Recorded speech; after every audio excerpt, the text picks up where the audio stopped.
Hi everyone, McClaren Design here, once again to bring you the Sauber race recap for this year's Grand Prix of Monaco. One of my favorite Grand Prix of the entire F1 calendar. I love the tight, twisty streets that one driver has referred to as driving a bicycle in your living room. Personally, I have ridden a bicycle through my living room, and as long as you maintain precision, you're fine. It is, however, like skating on ice when it comes to the grip, especially with this year's car. Either you're on it, or you're immediately off it and usually into a wall. There are plenty of walls to choose from, just pick one. And as we saw in practice, Adrian kissed the wall just a little bit, and that should have been a little bit of foreshadowing into the race.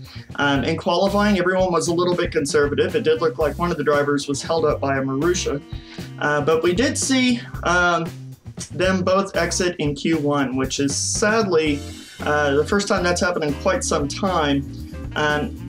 It is nice to see at least one of the drivers make it into Q2, but given the traffic and how quickly the track was progressing, unless they were able to maintain that pace, it wasn't going to happen, and sadly we saw them both pushed to the back of the grid for the start of the race.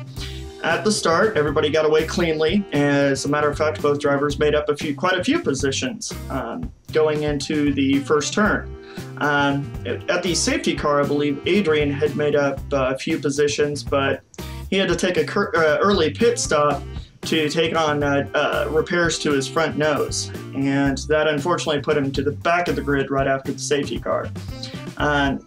After which he was able to fight through. He pulled off quite a few amazing passes, a couple of which going into the hairpin, and sadly exiting the tunnel on one lap, we did see him go out just a little bit too hot, crash into the wall.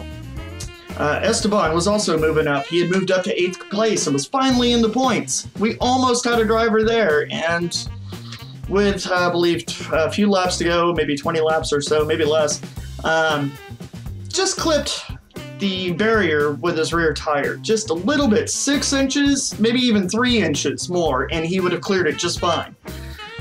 But sadly, it tapped enough to take out the suspension in the race, and you could tell by his reaction afterwards there wasn't anybody more disappointed or gutted than him.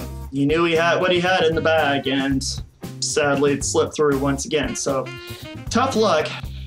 That's it for me right now. I'll be back with another race. I'm not sure if it's the next race or the race after that, but we will be back with more Grand Prix reviews. Don't let today's results dissuade you. Sauber's still going to be fighting hard. Never give up, guys. Take care and leave your comments below.